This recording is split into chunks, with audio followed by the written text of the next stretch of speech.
kefahaman Islam yang betul. InsyaAllah kali ini kita akan bercakap tentang perkara tersebut. Ma'al hijrah. Disambut pada awal Muharram. Kenapa hijrah? Ma'al hijrah, perkara berkaitan dengan hijrah Nabi, sambut pada awal Muharram. Sedangkan jumhur ulama sebut hijrah berlaku pada bulan Rabiul Awal. Betul, hijrah Rasulullah Mekah pi Madinah, peristiwa yang agung tersebut berlaku pada bulan Rabiul Awal. Persoalannya, kenapa kita sambut ma'al hijrah pada bulan Muharram, iaitu bulan pertama kalender Islam? Jawapannya ialah, sampai Nabi wafat, kalender Islam dia tak ada tahun bila. Contohnya, 4 hari bulan Safar, belakang tak ada tahun. Sampailah Abu Bakar, zaman Abu Bakar pun tak ada lagi. Tahun di belakang tu tak ada. Sehinggalah zaman Sayyidina Umar memanggil para sahabat, Ahlu Syura, untuk bincang. Kita orang Islam ni, bila nak buat keluar surat rasmi, kita tak ada tahun. Maka muncul idea untuk memilih peristiwa apa untuk dijadikan sebagai permulaan kepada kalender Islam, tahun kalender Islam.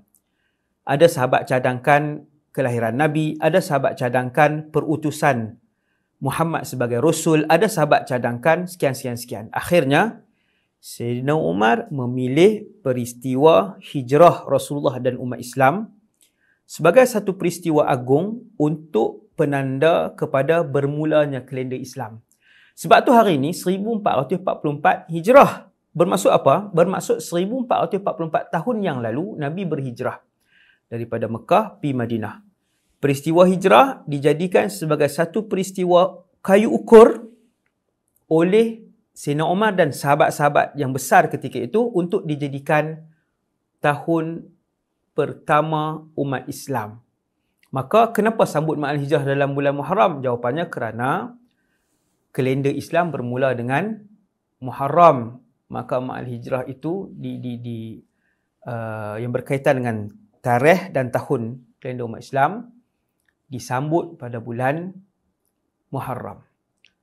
Boleh tak kita nak sebut ke orang salam ma'al hijrah, ucapan tahniah, salam ma'al hijrah, ucapan tahniah? Perkara ini disebutkan oleh salah seorang ulama besar dunia Islam, Syekh Zakaria Al-Ansari, dalam kitabnya Athnal Matalib. Saya tak bacakan teks Arabnya kerana agak panjang. Al-Imam Al-Qamuli berkata, aku tidak menemukan satu pun daripada para ulama Syafi'i pernyataan mereka tentang tahniah di hari raya, awal tahun atau awal bulan seperti yang dilakukan oleh orang ramai.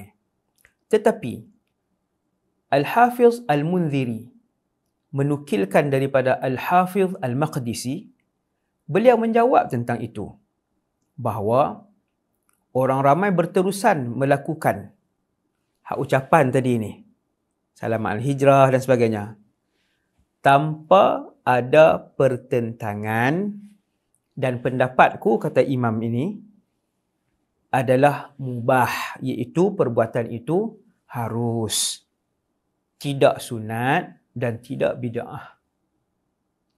Dan guruku, iaitu Al-Imam Syihabuddin Ibnu Hajar,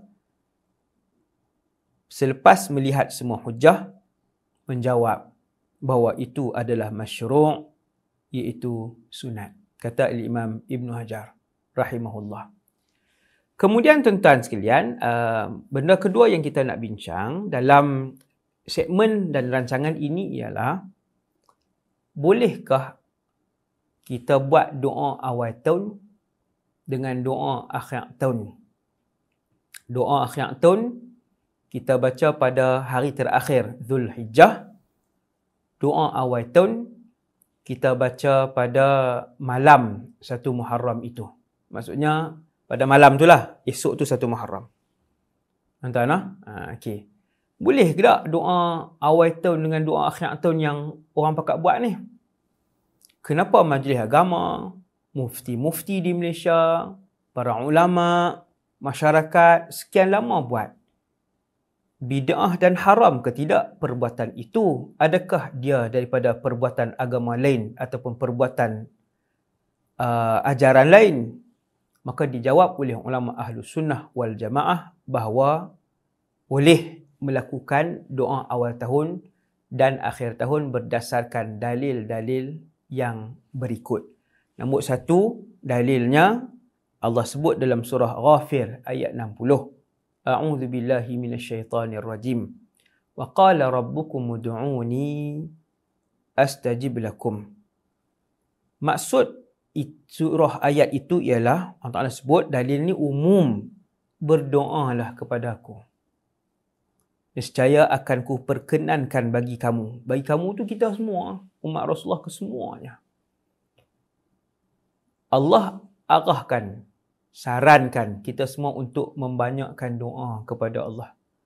Maka doa awal tahun, doa akhir tahun terpayung, termasuk di bawah hadis atau ayat Quran yang dalil umum ini. Masuk.